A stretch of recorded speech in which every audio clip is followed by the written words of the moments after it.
In this video, we will discuss class 10th subject science lesson number 1 chemical reaction and equation। इस video में हम discuss करेंगे कक्षा 10 के साइंस बुक से लेसन नंबर 1 जिसका नाम है केमिकल रिएक्शन एंड इक्वेशन। इस चैप्टर को बिल्कुल डिटेल में डिस्कस करेंगे, तो शुरू करते हैं।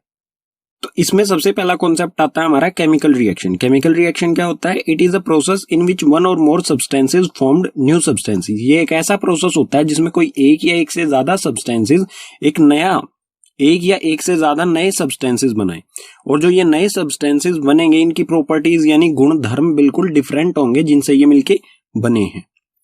And it can not be reversed by physical methods, और इनको रिवर्स नहीं किया जा सकता है फिजिकल मेथड्स के द्वारा। रिवर्स का मतलब क्या हो जाएगा? जो ये नया सब्सटेंस बने हैं, अगर हम चाहें इनको वापस उन्हीं सब्सटेंसेस में कन्वर्ट करना जिनसे ये मिलके बना है, तो इसको फिजिकल मेथड से नहीं किया जा सकता है। फिजिकल मेथड आप क्लास 9th में पढ़ चुके होंगे, यहाँ पर मैंने उनमें से कुछ लिख दिए हैं, जैसे कि magnetism, filtration, centrifugation, distillation, evaporation. इन सभी फिजिकल मेथड से किसी भी केमिकल रिएक्शन को रिवर्स नहीं किया जा सकता है। नेक्स्ट है हमारा chemical reaction involves. Chemical reaction जब होगा तो उसमें क्या क्या चीजें शामिल होंगी? Change in state. Change in state का मतलब क्या होगा? केमिकल रिएक्शन होने से पहले जो सब्सटेंस है और केमिकल रिएक्शन होने के बाद जो सब्सटेंस हमें मिलेंगे उनकी स्टेट चेंज हो सकती है। सॉलिड से लिक्विड, लिक्विड से गैस, या गैस से सॉलिड या लिक्विड, मतलब कि कोई भी स्टेट चेंज हो सकती है। Change in colour. Chemical reaction होने से पहले के सब्सटेंस और केमिकल रिएक्शन होने के बाद के सब्सटेंस का कलर डिफरेंस हो सकता है। टेम्परेचर में इसी तरह से टेम्परेचर में चेंज हो सकता है, और एवोल्यूशन ऑफ गैस, गैस भी निकल सकती है। Chemical reaction happen in our daily life. Chemical reaction को हम समझ चुके हैं, उसके कुछ एग्जांपल्स ले लेते हैं जो हमारी डेली लाइफ में होते रहते हैं। तो फर्स्ट है डाइजेशन ऑफ फूड। जो भी हम खाना खाते हैं उसका पचना, वो भी क्या एक केमिकल रिएक्शन है। रेस्पिरेशन, रेस्पिरेशन यानी सांस लेना। हम ऑक्सीजन इनहेल करते हैं और कार्बन डाइऑक्साइड एक्सहेल करते हैं, तो ये भी क्या एक केमिकल रिएक्शन है। रस्टिंग ऑफ आयरन, लोहे पर जंग लगना। लोहे पर जंग लगना जो होता है ये एक स्लो केमिकल रिएक्शन है, ठीक है।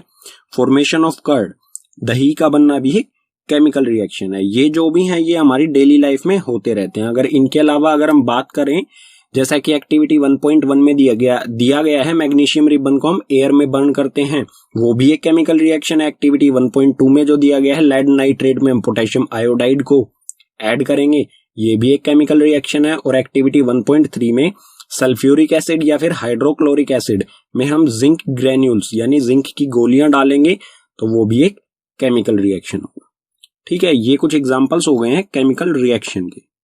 तो केमिकल रिएक्शन में दो इंपॉर्टेंट चीजें आती हैं, रिएक्टेंट्स और प्रोडक्ट्स। मतलब ये सिर्फ केमिकल रिएक्शन में ही नहीं, जब हम केमिकल इक्वेशन लिखेंगे तो भी हमें रिएक्टेंट्स और प्रोडक्ट्स की पहचान करनी होगी। तो रिएक्टेंट्स क्या होते हैं? Who take part in chemical reaction. Reactants वो होते हैं जो केमिकल रिएक्शन में हिस्सा लेते हैं, ठीक है, भागीदारी लेते हैं। And products the substance which are formed in a chemical reaction. Products वो होते हैं जो सब्सटेंस उस केमिकल रिएक्शन में जो नया सब्सटेंस बनता है उसे हम कहेंगे प्रोडक्ट्स, ठीक है। जो भी नए सब्सटेंस बनेंगे, जरूरी नहीं है कि एक बने, ज्यादा भी बन सकते हैं। एग्जाम्पल ले लेते हैं और अच्छी तरह से हमें ये समझ में आ जाएगा। तो एग्जाम्पल है एक्टिविटी 1.1 से लिया है हमने, जब when magnesium ribbon burned in air gives us magnesium oxide. जब मैग्नीशियम रिबन को एयर में बर्न किया जाता है, एयर यानी कि ऑक्सीजन, क्योंकि ऑक्सीजन ही गैस होती है जो बर्निंग के लिए रिस्पॉन्सिबल होती है, तो एयर की जगह हम कहेंगे ऑक्सीजन। तो मैग्नीशियम रिबन को ऑक्सीजन में जब बर्न किया जाता है तो वो हमें क्या प्रोवाइड करता है? नया सब्सटेंस मैग्नीशियम ऑक्साइड। तो यहाँ पर रिएक्टेंट्स क्या होंगे? रिएक्शन में पार्ट कौन कौन ले रहा है? यहाँ पर मैग्नीशियम रिबन है, ठीक है। तो मैग्नीशियम रिबन और ऑक्सीजन, तो ये दोनों जो होंगे ये होंगे रिएक्टेंट्स, ठीक है। और प्रोडक्ट्स क्या होंगे? प्रोडक्ट हमारा यहाँ पर सिर्फ एक ही आ रहा है, जरूरी नहीं है एक है, ज्यादा भी हो सकते हैं। मैग्नीशियम ऑक्साइड, नया सब्सटेंस बन रहा है मैग्नीशियम ऑक्साइड, तो ये हो जाएगा हमारा प्रोडक्ट, ठीक है। नेक्स्ट टॉपिक है हमारा केमिकल इक्वेशन। केमिकल इक्वेशन क्या होती है, इसे किस तरह से लिखा जाता है? A chemical reaction can be represented by chemical equation। कोई भी एक केमिकल रिएक्शन होता है उसको केमिकल इक्वेशन की सहायता से दर्शाया जा सकता है, शो किया जा सकता है। It involves uses of symbol of substance of reactant and products। इसमें सिंबल्स का यूज किया जाता है। जो भी सब्सटेंस रिएक्शन करते हैं, चाहे वो रिएक्टेंट्स में हो चाहे वो प्रोडक्ट्स में हो, उनके सिंबल्स का यूज किया जाता है। और उसके साथ साथ with mention of physical state, और उनकी फिजिकल स्टेट भी मेंशन की जाती है। फिजिकल स्टेट यानी कि वो सॉलिड है, जो भी सब्सटेंस सॉलिड हो सकता है, लिक्विड, गैस या एक्वस, तो इन सब के सिंबल्स का यूज, इन सब के सिंबल्स का भी यूज किया जाता है। सॉलिड के लिए हम एस का यूज करेंगे, लिक्विड के लिए एल, गैस के लिए जी और एक्वस के लिए ए क्यू। एक्वस क्या होता है ये हम पढ़ेंगे, पहले केमिकल इक्वेशन का एग्जांपल ले लेते हैं। एग्जांपल है यहाँ पर एक्टिविटी 1.1 से, magnesium ribbon burnt in air gives us magnesium oxide. एक केमिकल रिएक्शन होता है, मैग्नीशियम रिबन को ऑक्सीजन की प्रेजेंस में बर्न किया जाता है तो वो हमें मैग्नीशियम ऑक्साइड देता है। तो इसकी केमिकल इक्वेशन किस तरह से लिखी जाएगी, यहाँ पर हम सबसे पहले ये ढूंढेंगे कि यहाँ पर रिएक्टेंट क्या है। तो रिएक्टेंट है यहाँ पर मैग्नीशियम और ऑक्सीजन। तो मैग्नीशियम का सिंबल, हमें सिंबल्स का यूज करना है, तो मैग्नीशियम का सिंबल होता है Mg और ऑक्सीजन का सिंबल होता है O2। और जो भी दो रिएक्टेंट है तो दोनों के बीच में एक प्लस का साइन लगाएंगे, ठीक है, प्लस का साइन लगाएंगे, चाहे वो दो रिएक्टेंट और दो से ज्यादा भी होंगे तो सभी के बीच में प्लस प्लस का साइन लगाएंगे। अगर प्रोडक्ट दो या दो से ज्यादा होंगे तो उनके बीच में प्लस का साइन आएगा सभी के बीच में, ठीक है। अब मैग्नीशियम और ऑक्सीजन दोनों मिलकर ये रिएक्शन में पार्ट ले रहे हैं तो प्लस का साइन लगा दिया। अब लगाएंगे हम एक एरो। एरो जो है वो रिएक्शन की डायरेक्शन को दर्शाता है, ठीक है। तो यहां पर ये रिएक्शन करेंगे और हम बनाएंगे मैग्नीशियम ऑक्साइड, ठीक है। और जो ये एरो होता है इसके टेल की तरफ होते हैं रिएक्टेंट्स और हेड की तरफ होते हैं प्रोडक्ट्स, ठीक है। तो ये हमेशा ध्यान रखना है, प्रोडक्ट हमेशा एरो के हेड की तरफ लिखा जाता है और टेल की तरफ रिएक्टेंट्स लिखे जाते हैं। तो इस तरह से ये केमिकल इक्वेशन लिखी जाएगी। लेकिन ये केमिकल इक्वेशन जो है बैलेंस नहीं है। बैलेंस किस तरह से, MgO2, यहाँ पर Mg में कितने एटम है, 1, यहाँ पर भी 1 है। ऑक्सीजन के 2 एटम्स हैं लेकिन यहाँ पर ऑक्सीजन का सिंगल एटम है। तो इस तरह की इक्वेशन जो बैलेंस नहीं होती है उसे स्केलेटल केमिकल इक्वेशन कहा जाता है, ठीक है। इसे बैलेंस करेंगे नेक्स्ट पेज पर। और अभी तो हमने इसकी फिजिकल स्टेट भी नहीं लिखी है, तो फिजिकल स्टेट लिखेंगे यहाँ पर Mg मैग्नीशियम क्या है, सॉलिड, S4 सॉलिड, प्लस में O2 क्या है, गैस, ठीक है, G4 गैस, और मैग्नीशियम MgO मैग्नीशियम ऑक्साइड, ये भी सॉलिड है, ठीक है। तो इस तरह से ये केमिकल इक्वेशन लिखी जाएगी। अब बात करते हैं एक्वस। एक्वस क्या होता है, it is a solution in which solvent is water. कोई भी चीज पानी में घुली हुई होती है, उस सब्सटेंस, सिर्फ हम उस सब्सटेंस की बात करते हैं जो पानी में घुला हुआ है, तो हम उसे कहेंगे एक्वस, ठीक है। जहां पर सॉल्वेंट वाटर होता है तो वो होगा एक्वस सॉल्यूशन। तो अब हम देखेंगे how to balance a chemical equation. Chemical equation को किस तरह से बैलेंस किया जाता है, उसके लिए एग्जांपल लेंगे हम यहाँ पर Fe प्लस H2O। रिएक्शन करने के बाद क्या बना, Fe3O4 प्लस में H2। Fe जो सिंबल होता है ये होता है आयरन का। तो आयरन वाटर के साथ रिएक्शन करके आयरन ऑक्साइड यानी फेरिक ऑक्साइड, फेरिक भी कहा जाता है आयरन को, ठीक है, फेरिक ऑक्साइड बनाता है या आयरन ऑक्साइड बनाता है और हाइड्रोजन गैस उसमें से रिलीज होती है। तो इसको हम बैलेंस करके देखेंगे, इसे किस तरह से, किसी भी केमिकल इक्वेशन को किस तरह से बैलेंस किया जाता है। इसका कोई स्पेसिफिक फॉर्मूला नहीं होता है, तो इसको हिट एंड ट्रायल से सोल्व करेंगे, बैलेंस करेंगे, ठीक है। तो Fe, सबसे पहले हम क्या करेंगे, इसके लिए एक टेबल बनाएंगे। टेबल में क्या रखेंगे हम, एलिमेंट्स, रिएक्टेंट और प्रोडक्ट्स, ठीक है। एलिमेंट क्या है यहाँ पर, Fe ये रिएक्टेंट्स हैं और ये प्रोडक्ट्स हैं, ठीक है, ये रिएक्टेंट और ये प्रोडक्ट। तो हम यहाँ पर चेक करेंगे Fe के कितने एटम्स हैं रिएक्टेंट में और Fe के कितने एटम है प्रोडक्ट्स में। तो चेक कर लेते हैं। यहाँ पर Fe अकेला है, यहाँ पर कुछ नहीं लिखा हुआ है तो समझो Fe का यहाँ पर एक एटम है और यहाँ पर Fe के 3 एटम्स है, तो दोनों को लिख लेंगे। रिएक्टेंट में Fe का 1 एटम है और प्रोडक्ट में 3 एटम है। इसी तरह से हाइड्रोजन का चेक करेंगे, हाइड्रोजन के रिएक्टेंट में 2 है और प्रोडक्ट में भी 2 है, तो यहाँ पर 2 और यहाँ पर भी 2। अब ऑक्सीजन के चेक करेंगे, ऑक्सीजन का यहाँ पर रिएक्टेंट में 1 है और प्रोडक्ट में 4 है, तो रिएक्टेंट में 1, प्रोडक्ट में 4।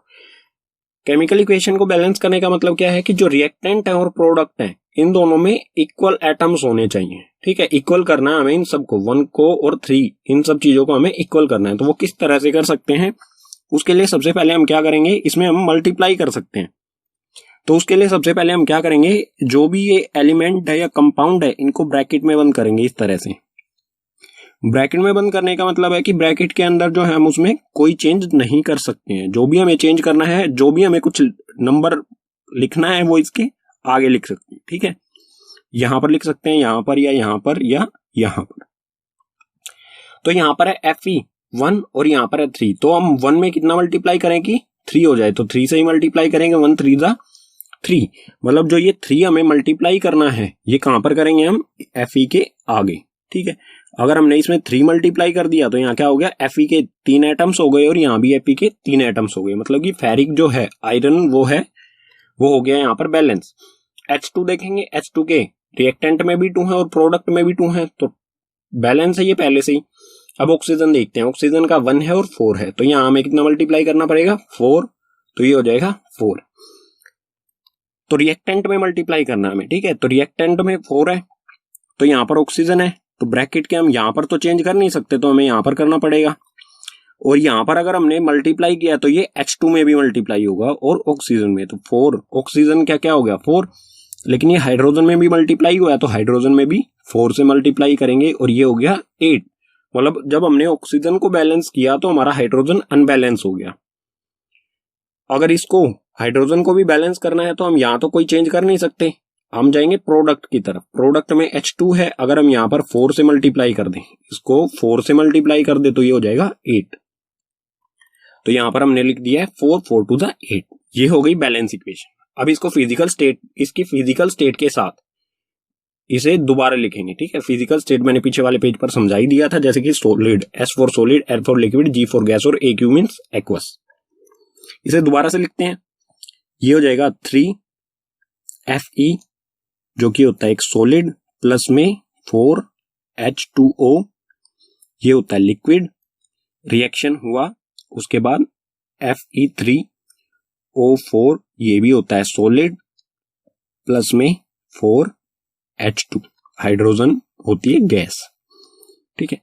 ये हो गया हमारी प्रॉपर बैलेंस केमिकल इक्वेशन, ठीक है, जिसमें सभी की फिजिकल स्टेट मेंशन होगी और सभी एटम्स दोनों साइड में, लेफ्ट हैंड साइड यानी कि रिएक्टेंट्स में और प्रोडक्ट्स में बिल्कुल इक्वल होंगे, ठीक है। ये तो थोड़ी सी हमारी होगी कॉम्प्लेक्स, थोड़ी बड़ी कैलकुलेशन, जिसके लिए हमें टेबल बनाना पड़ा। एक छोटा सा और एग्जांपल ले लेते हैं एक्टिविटी 1.1 से। मैग्नीशियम Mg प्लस O2 ये बनाता है मैग्नीशियम ऑक्साइड MgO। हम पीछे वाले पेज पर ये इक्वेशन लिख चुके थे, लेकिन ये बैलेंस नहीं थी हमारी पीछे वाले पेज पर, तो इसे बैलेंस किस तरह से करेंगे।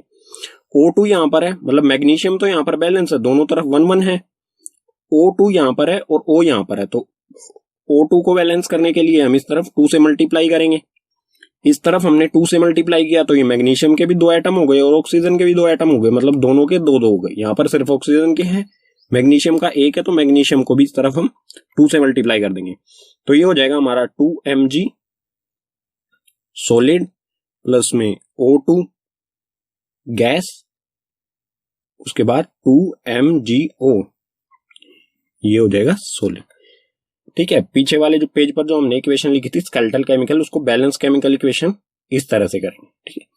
तो आप प्रैक्टिस जितनी ज्यादा केमिकल इक्वेशन को बैलेंस करने की प्रैक्टिस करेंगे उतना ही बिल्कुल आपके लिए आसान हो जाएगा। अगर आप प्रैक्टिस करेंगे अच्छी तरह से तो आपको इस तरह का टेबल बनाने की जरूरत नहीं पड़ेगी।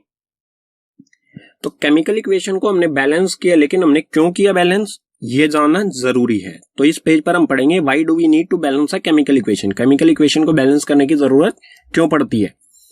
उसके लिए सबसे इंपॉर्टेंट रीजन है law of conservation of mass. ये लॉ जो आप क्लास 9th में पढ़ चुके होंगे, ये क्या कहता है, matter can neither be created nor destroyed in a chemical reaction. Matter जो होता है वो ना तो पैदा किया जा सकता है ना ही उसे डिस्ट्रॉय किया जा सकता है किसी भी केमिकल रिएक्शन में। इसका मतलब क्या होगा, जितने एटम्स रिएक्टेंट्स में उतने एटम्स ही प्रोडक्ट्स में होंगे, ठीक है। तो रिजल्ट निकलता है इससे, so number of elements involved in chemical reaction, जितने भी एलिमेंट्स केमिकल रिएक्शन में इन्वॉल्व होते हैं should remain same at reactant and product, वो बिल्कुल इक्वल होंगे रिएक्टेंट और प्रोडक्ट साइड में, ये दोनों बिल्कुल इक्वल होंगे, ठीक है। नेक्स्ट टॉपिक है हमारा types of chemical reaction. Chemical reaction कितने टाइप्स का होता है, तो सबसे पहला टाइप होता है केमिकल रिएक्शन का कॉम्बिनेशन रिएक्शन। कॉम्बिनेशन रिएक्शन क्या होता है, द रिएक्शन इन विच 2 और more reactants combine to form a single product. ये एक ऐसा रिएक्शन होता है जिसमें 2 या 2 से ज्यादा रिएक्टेंट्स, मतलब 2 या 2 से ज्यादा सब्सटेंसेस मिलकर कोई एक नया सिंगल सब्सटेंस बनाए, ठीक है। कोई एक सिंगल नया सब्सटेंस बनाएंगे, नया प्रोडक्ट बनाएंगे, उसे हम कहेंगे कॉम्बिनेशन रिएक्शन। इसकी इक्वेशन किस फॉर्म में होगी, जैसे ए और बी, यहाँ पर दो रिएक्टेंट्स है हमारे ए और बी, वो मिलकर केमिकल रिएक्शन करेंगे ये, और ए बी एक सिंगल प्रोडक्ट हमारा बनाएंगे, तो उसे कहा जाएगा कॉम्बिनेशन रिएक्शन। इसकी इक्वेशन कुछ इस फॉर्म में होगी। इसके एग्जांपल्स ले लेते हैं और अच्छी तरह से इसे समझने के लिए। तो फर्स्ट है बर्निंग ऑफ कोल। कोल को जब बर्न किया जाता है तो उस कोल होता है कार्बन, तो कार्बन का सिंबल होता है सी, और बर्निंग के लिए गैस कौन सी रिस्पॉन्सिबल होती है, ऑक्सीजन। तो कार्बन प्लस ऑक्सीजन दो रिएक्टेंट्स है हमारे ये, और एक सिंगल प्रोडक्ट बनाएंगे ये CO2 गैस। ठीक है, तो दो रिएक्टेंट्स एक सिंगल प्रोडक्ट बना रहे हैं, तो ये होगा कॉम्बिनेशन रिएक्शन।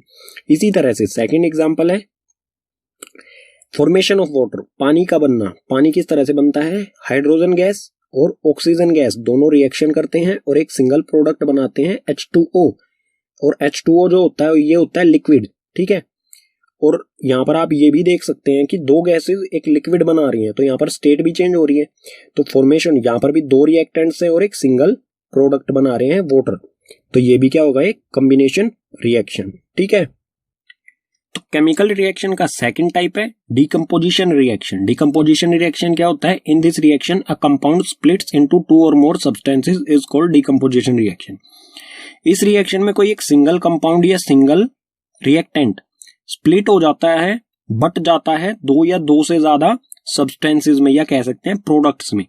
जब कोई सिंगल रिएक्टेंट दो अलग अलग प्रोडक्ट्स में डिवाइड हो जाता है तो उसे कहेंगे हम डीकंपोजिशन रिएक्शन। जैसे हमारा एक सब्सटेंस है ए, केमिकल रिएक्शन होता है और ये दो अलग अलग सब्सटेंस बी और सी में बट जाता है, डिवाइड हो जाता है, तो इसे कहा जाएगा डीकंपोजिशन रिएक्शन। और डीकंपोजिशन रिएक्शन कितने टाइप्स का होता है, 3 टाइप्स का। सबसे पहले है थर्मल डीकंपोजिशन रिएक्शन, सेकंड है इलेक्ट्रोलाइटिक डीकंपोजिशन रिएक्शन, और थर्ड है फोटोलाइसिस डीकंपोजिशन रिएक्शन। इनके बारे में डिटेल में पढ़ते हैं नेक्स्ट पेज पर विद एग्जांपल्स। तो डीकंपोजिशन रिएक्शन का फर्स्ट टाइप है हमारे सामने थर्मल डीकंपोजिशन। थर्मल डीकंपोजिशन क्या होता है, when decomposition is carried out by heating. ऐसा डीकंपोजिशन जो हीट के द्वारा कैरी किया जाता है, मतलब हीट के द्वारा उसे हम अलग अलग करते हैं। तो इसका एग्जांपल ले लेते हैं और अच्छी तरह से समझ में आ जाएगा। Calcium carbonate. कैल्शियम कार्बोनेट एक सिंगल रिएक्टेंट है। ठीक है, इसको जब हम हीट करेंगे, डीकंपोजिशन जो हीट के द्वारा किया जाए, तो कैल्शियम कार्बोनेट को जब हीट किया जाएगा तो ये दो अलग अलग प्रोडक्ट्स में डिवाइड हो जाएगा। फर्स्ट होगा कैल्शियम ऑक्साइड और सेकंड होगा CO2 कार्बन डाइऑक्साइड। दो अलग अलग प्रोडक्ट्स में डिवाइड हो जाए तो उसे कहा जाएगा थर्मल डीकंपोजिशन। ठीक है, जो हीट के द्वारा किया जाए। सेकंड है हमारे सामने electrolytic decomposition. Electro means electricity, तो इसी वर्ड से आप समझ सकते हैं when decomposition is carried out by passing electricity. जब ये डीकंपोजिशन किस तरह से होता है, इलेक्ट्रिसिटी पास करने से। ठीक है, जैसा कि एग्जांपल ले लेते हैं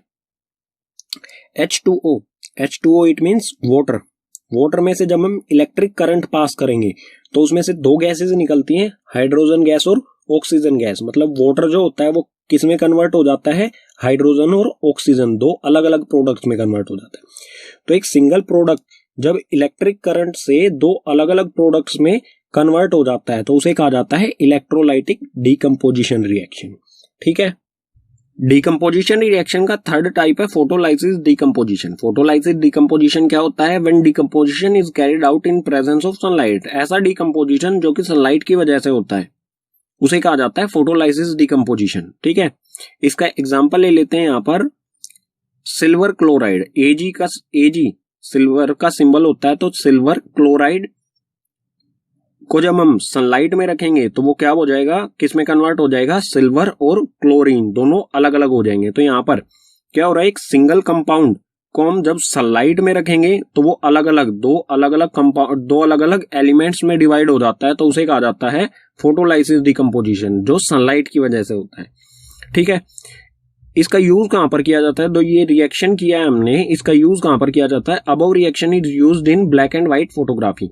जो सिल्वर क्लोराइड को सनलाइट में पुट करके सिल्वर और क्लोरीन में डिवाइड किया जाता है, इसका use black and white photography में यूज होता है। ठीक है, ये इंपॉर्टेंट है, ये कई बार एग्जाम में पूछा जा चुका है।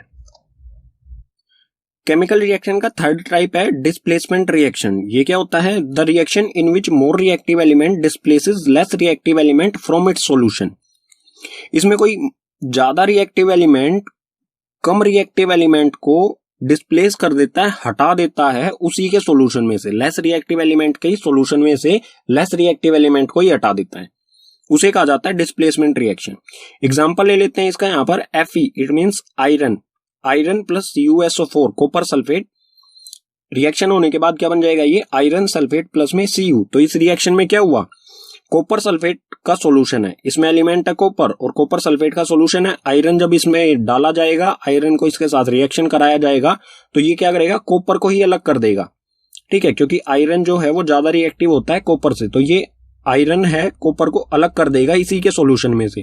तो यहाँ पर क्या हो जाएगा? FeSO4, मतलब यहाँ पर जो Cu था उसको इसने अलग कर दिया, Fe ने अलग कर दिया इसी के सॉल्यूशन में से, तो FeSO4 बना और Cu बिल्कुल अलग हो जाएगा, ठीक है। तो इस तरह के रिएक्शन को कहा जाएगा डिस्प्लेसमेंट रिएक्शन, जब कोई high reactive element less reactive element को डिस्प्लेस कर देता है उसी के सॉल्यूशन में से। इसको और अच्छी तरह से एक्सप्लेन कर देता हूं क्योंकि यह अक्सर एग्जाम में आपसे पूछा जाता है। तो एक टेस्ट ट्यूब लेंगे, एक्सपेरिमेंट है ये, ठीक है, टेस्ट ट्यूब है, टेस्ट ट्यूब में कॉपर सल्फेट सॉल्यूशन लेंगे, ठीक है, ये टेस्ट ट्यूब A है, इसमें कॉपर सल्फेट सॉल्यूशन लिया। कॉपर सल्फेट सॉल्यूशन जो है वो ब्लू कलर का होता है। जब इसमें एक आयरन नेल, ये एक आयरन नेल है, आयरन नेल को जब हम इसमें टेस्ट ट्यूब A में डालेंगे तो ये इसका कलर ग्रीनिश हो जाएगा, ठीक है। जब इसमें डालेंगे तो इसका कलर इस तरह का चेंज हो जाएगा, जो कि सेकंड टेस्ट ट्यूब आपको दिख रही है, इस तरह का ये कलर हो जाएगा। और आयरन नेल जब कुछ देर बाद इससे निकालेंगे तो आयरन नेल पहले तो शाइनी कलर थी, उसके बाद हो जाएगी ब्राउनिश कलर की। ये क्यों हो गई? क्योंकि इस पर जो है सल्फेट सॉल्यूशन, क्योंकि इस पर सल्फेट का लेयर आ जाती है आयरन नेल के ऊपर। और ये ग्रीन कलर क्यों हो जाता है? क्योंकि ये सिर्फ इसमें कॉपर बचता है, जो भी सल्फेट होता है वो आयरन नेल पर चला जाता है, ठीक है, इस वजह से इसका कलर ग्रीन हो जाता है। आपसे क्वेश्चन कई बार एग्जाम में इस तरह का क्वेश्चन पूछा गया है। तो कॉपर सल्फेट के सॉल्यूशन में जब आयरन नेल को डाला जाता है तो वो ग्रीन कलर का हो जाता है। क्यों होता है? क्योंकि उसमें आयरन जो है क्योंकि वो आयरन कॉपर सल्फेट सॉल्यूशन में से कॉपर को डिस्प्लेस कर देता है, ठीक है। केमिकल रिएक्शन का फोर्थ टाइप है डबल डिस्प्लेसमेंट रिएक्शन। ये क्या होता है? A reaction in which new compounds are formed by mutual exchanges of ions between two compounds। इसमें आयंस का एक्सचेंज होता है। ऐसा रिएक्शन जिसमें आयंस के एक्सचेंज होने से नए कंपाउंड्स बने, ठीक है, उसे कहेंगे हम डबल डिस्प्लेसमेंट रिएक्शन। इसका एग्जांपल ले लेते हैं, आप और अच्छी तरह से समझ जाएंगे। Na2SO4 यानी कि सोडियम सल्फेट, मैंने इसका यहाँ पर नीचे लिख दिया है नाम सभी के। सोडियम सल्फेट प्लस में बैरियम क्लोराइड, ठीक है, सोडियम सल्फेट और बैरियम क्लोराइड दोनों रिएक्शन करेंगे तो क्या बनेगा? BaSO4, बैरियम सल्फेट और NaCl, सोडियम क्लोराइड। तो इस रिएक्शन में आप देख सकते हैं कि सोडियम सल्फेट जो है वो सोडियम के साथ है, लेकिन आगे देखेंगे तो सल्फेट किसके साथ आ जाएगा? बैरियम के साथ हो जाएगा, बैरियम सल्फेट, ठीक है। और उसके बाद बैरियम क्लोराइड है यहाँ पर, तो रिएक्शन होने के बाद क्या हो गया? Sodium chloride. मतलब क्या हुआ? इसमें जो ये सोडियम है ये क्लोराइड के साथ जुड़ जाता है और ये सल्फेट जो है ये बैरियम के साथ जुड़ जाता है। तो इसमें क्या हुआ? आयंस का एक्सचेंज हुआ है, किन के बीच में? बैरियम और सल्फेट के बीच में। बैरियम के जो आयंस होते हैं वो 2+ होते हैं और SO4 के जो आयंस होते हैं वो 2- होते हैं। तो ये एक दूसरे को सेटिस्फाई करते हैं, इसके पास 2 एक्स्ट्रा होते हैं, इसको 2 की जरूरत होती है। तो ये दोनों मिलकर BaSO4 बनाते हैं, ठीक है, बैरियम सल्फेट, जहां पर आयंस का एक्सचेंज होने से 2 नए कंपाउंड्स बनते हैं, ठीक है, आयंस का एक्सचेंज होने से नए कंपाउंड्स बनते हैं, उसे कहा जाता है डबल डिस्प्लेसमेंट रिएक्शन। और उसमें बुक में हमारी एक स्पेशल टर्म आती है प्रिसिपेट। ये क्या होता है? It is an insoluble solid that emerges from a liquid solution. ये एक इनसोल्यूबल सॉलिड होता है। प्रिसिपेट जो है एक इनसोल्यूबल सॉलिड होता है जो कि लिक्विड में, केमिकल रिएक्शन के दौरान लिक्विड में ही बनता है, उसे कहा जाता है प्रिसिपेट, ठीक है। केमिकल रिएक्शन का फिफ्थ टाइप है ऑक्सीडेशन एंड रिडक्शन। तो ऑक्सीडेशन क्या होता है? The addition of oxygen to a substance. किसी सब्सटेंस से ऑक्सीजन जुड़ जाए तो होगा ऑक्सीडेशन। और क्या होगा? The removal of hydrogen from a substance, या फिर उसमें से हाइड्रोजन हट जाए तो भी ऑक्सीडेशन। यानी कि ऑक्सीजन का जुड़ना या फिर हाइड्रोजन का हटना, दोनों क्या होंगे, ऑक्सीडेशन होंगे। ठीक है, इसी तरह से रिडक्शन, रिडक्शन जो होता है ऑक्सीडेशन का बिल्कुल अपोजिट होता है। इसमें क्या होता है, the addition of hydrogen to a substance and the remover of oxygen from a substance. इसमें ऑक्सीडेशन का बिल्कुल अपोजिट होता है, इसमें हाइड्रोजन का जुड़ना रिडक्शन होगा या फिर ऑक्सीजन का हटना रिडक्शन। किसी सब्सटेंस में हाइड्रोजन जुड़ जाए या ऑक्सीजन हट जाए, दोनों कंडीशन में क्या होगा, रिडक्शन। ठीक है, एग्जांपल ले लेते हैं इन दोनों की। तो फर्स्ट है यहां पर 2Cu plus O2, 2Cu plus O2 reaction होने के बाद क्या बना, 2CuO। तो यहां पर Cu जो है रिएक्शन के बाद इसमें क्या हुआ, ऑक्सीजन जुड़ गया, यहां पर Cu अकेला है, यहां पर इसमें ऑक्सीजन जुड़ गया, तो यहां पर क्या हुआ, ऑक्सीडेशन। ठीक है, तो किसी में भी ऑक्सीजन जुड़ जाता है तो वो क्या होता है, ऑक्सीडेशन। ठीक है, अगला एग्जांपल भी देख लेते हैं। इसमें क्या है, CuO, ऑक्सीजन इसके साथ है। ठीक है, ये हाइड्रोजन के साथ रिएक्शन करता है, CuO हाइड्रोजन के साथ रिएक्शन करके क्या बनेगा, Cu प्लस H2O। मतलब यहां पर जो ऑक्सीजन इसके साथ था, रिएक्शन होने के बाद क्या हुआ, ऑक्सीजन इसमें से हट गया, तो ऑक्सीजन का हटना क्या होता है, रिडक्शन। तो Cu का तो यहां पर रिडक्शन हो गया, लेकिन यहां पर क्या है, H2 हाइड्रोजन, और रिएक्शन होने के बाद क्या हो गया, H2O। तो यहां पर H में ऑक्सीजन जुड़ गया, तो H2 का क्या हो गया, ऑक्सीडेशन। तो कोई ऐसा केमिकल रिएक्शन जिसमें रिडक्शन और ऑक्सीडेशन दोनों हो रहे हो, तो उसे कहा जाता है रेडॉक्स रिएक्शन, रेडॉक्स रिएक्शन। अब है effects of oxidation in daily life. हमारी डेली लाइफ में ऑक्सीडेशन के क्या प्रभाव पड़ते हैं। तो सबसे पहला कोरोजन। कोरोजन क्या होता है, when a metal is exposed to substance such as moisture, air, water, acid etcetera for some time.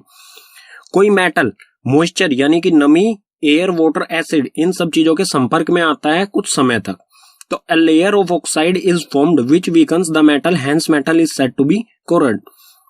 तो इसके ऊपर एक लेयर बन जाती है, ऑक्साइड की एक लेयर बन जाती है जो कि मेटल को कमजोर कर देती है, वीकन्स कर देती है, मतलब कमजोर कर देती है। और जब ये मेटल को कमजोर कर देती है तो उसे कहा जाता है कोरोड। ठीक है, इसका एग्जाम्पल लेंगे, एग्जाम्पल से आप बिल्कुल अच्छी तरह से समझ जाएंगे। एग्जाम्पल है रस्टिंग ऑफ आयरन, आयरन पर जंग लगना। आयरन मीन्स लोहा, लोहे को लोहा जब एयर या वाटर के कांटेक्ट में आता है तो इस पर क्या होता है, एक ब्राउन लेयर बनने लग जाती है, ऑक्साइड लेयर होती है। ठीक है, ऊपर से ब्राउनिश होने लग जाता है सरफेस, जो ऑक्साइड लेयर होती है, और वो आयरन को कमजोर कर देती है। इसी तरह की कोटिंग जो सिल्वर पर लेयर बनने लग जाती है, सिल्वर पर ब्लैक लेयर बनने लग जाती है। ठीक है, और इसी तरह से कॉपर जो होता है उस पर ग्रीन कोटिंग हो जाती है। ये सभी क्या है, कोरोजन। इन सब का क्या हो रहा है, कोरोड। ठीक है, और कोरोजन से अगर हमें किसी मेटल को बचाना है तो हमें क्या करना पड़ेगा, पेंटिंग, उस पर हमें पेंट अप्लाई करना होगा या फिर ग्रीसिंग। इन दोनों चीजों में, पेंटिंग और ग्रीसिंग में क्या होता है, जो भी मेटल है वो किसके कांटेक्ट में, एयर, वाटर या फिर और किसी अन्य चीज के कांटेक्ट में नहीं आता है। ठीक है, सेकंड इफेक्ट है हमारा रेंसिडिटी। रेंसिडिटी क्या होता है, the oxidation of fats and oil when exposed to air is known as rancidity. Fats या फिर ऑयल्स, यानी कि हमारा जो खाना होता है या फिर ऑयल्स, उनका ऑक्सीडेशन हो जाना, किस वजह से, एयर के कांटेक्ट में आने से ऑक्सीडेशन हो जाना, उसे कहा जाता है रेंसिडिटी। इसके कारण क्या होता है, it leads to bad smell. इसके कारण क्या होता है, स्मेल, बुरी सी स्मेल आने लग जाते हैं जो भी फूड होता है, और उसका टेस्ट भी बेकार हो जाता है, बैड टेस्ट हो जाता है फूड का। ठीक है, तो इससे बचने, रेंसिडिटी जो है, इससे बचने के लिए क्या किया जाता है, फूड पैकेट्स, जो फूड पैकेट्स आते हैं, या फिर जैसे आप चिप्स पैकेट का एग्जांपल ले सकते हैं। चिप्स पैकेट होते हैं, अगर उसमें गैस डाली जाती है नाइट्रोजन, मतलब जो चिप्स पैकेट्स होते हैं उसमें से ऑक्सीजन गैस को निकाल के नाइट्रोजन गैस उसमें डाल दी जाती है, और जो नाइट्रोजन गैस होती है ये रेंसिडिटी से बचाती है। अगर नाइट्रोजन गैस नहीं डालेंगे तो जो चिप्स वगैरह होंगे वो बिल्कुल गल जाएंगे, अंदर खराब हो जाएंगे। उसको पैकेट को आप खोलोगे तो उसमें से बहुत बुरी सी स्मेल आएगी और टेस्ट भी उसका खराब हो जाएगा, वो बिल्कुल बेकार हो जाएंगे, खाने लायक नहीं रहेंगे। तो इससे बचने के लिए उसमें नाइट्रोजन गैस डाली जाती है जो कि ऑक्सीडेशन को, फूड को ऑक्सीडेशन होने से बचाती है। ठीक है, तो ये इंपॉर्टेंट क्वेश्चन बन जाता है यहाँ से। चिप्स पैकेट्स वगैरह जो होते हैं, फूड पैकेट्स, उसमें नाइट्रोजन गैस, कौन सी गैस डाली जाती है और क्यों डाली जाती है। ठीक है, केमिकल रिएक्शन के टाइप्स कंप्लीट हो चुके हैं, लेकिन chemical reaction also classify on the basis of temperature. Chemical reaction को टेम्परेचर के बेसिस पर भी क्लासिफाई किया जाता है दो पार्ट्स में। फर्स्ट है एंडोथर्मिक रिएक्शन और सेकंड एक्सोथर्मिक रिएक्शन। इन दो पार्ट्स में से टेम्परेचर के बेस पर क्लासिफाई किया जाता है, बांटा जाता है। तो एक्सोथर्मिक रिएक्शन क्या होता है? Reaction in which heat is released along with formation of product called exothermic reaction. ऐसा रिएक्शन जिसमें प्रोडक्ट बनने के साथ साथ उसमें से हीट रिलीज होए या फिर टेम्परेचर इंक्रीज होए तो उसे कहेंगे हम एक्सोथर्मिक रिएक्शन। इसका एग्जांपल ले लेते हैं और अच्छी तरह से समझने के लिए। एग्जांपल है इसका burning of natural gas. Natural gas को बर्न किया जाता है, ठीक है। तो नेचुरल गैस होती है CH4 जिसे मीथेन कहा जाता है। मीथेन गैस को ऑक्सीजन की प्रेजेंस में बर्न करेंगे तो ये बनेगा CO2 कार्बन डाइऑक्साइड गैस बनेगी और H2O गैस। H2O वाटर होता है लेकिन ये गैस की फॉर्म में है, मतलब वेपर की फॉर्म में है। तो H2O बनेगा और बहुत सारी हीट भी रिलीज होगी। जब गैस को बर्न करते हैं तो उसमें से हीट रिलीज होती है। तो इस तरह के रिएक्शन को कहा जाएगा जिसमें हीट रिलीज होती है, उसे एक्सोथर्मिक रिएक्शन, ठीक है। एंडोथर्मिक क्या होता है? अब है endothermic reaction, the reaction which require energy in form of heat, light और इलेक्ट्रिसिटी कॉल्ड एंडोथर्मिक रिएक्शन। ऐसा रिएक्शन जिसको कराने के लिए एनर्जी की जरूरत पड़ती है उसे कहा जाता, किस तरह की energy? Heat energy, light energy या इलेक्ट्रिकल एनर्जी की जरूरत पड़े जिस रिएक्शन को कराने में, उसे कहा जाएगा एंडोथर्मिक रिएक्शन। या फिर हम कह सकते हैं कि इसमें एनर्जी जो है वो एब्जॉर्ब होती है, तो वो होगा एंडोथर्मिक रिएक्शन। इसके एग्जांपल्स क्या होंगे? इसके एग्जांपल्स होंगे वही जो आप पीछे डीकंपोजिशन रिएक्शन में पढ़ चुके हैं। डीकंपोजिशन हीट के द्वारा किया जाता है, लाइट के द्वारा और इलेक्ट्रिसिटी, इन तीनों तरह से जो डीकंपोजिशन रिएक्शन किया जाता है वही इसके एग्जांपल हो जाएंगे एंडोथर्मिक रिएक्शन के, ठीक है।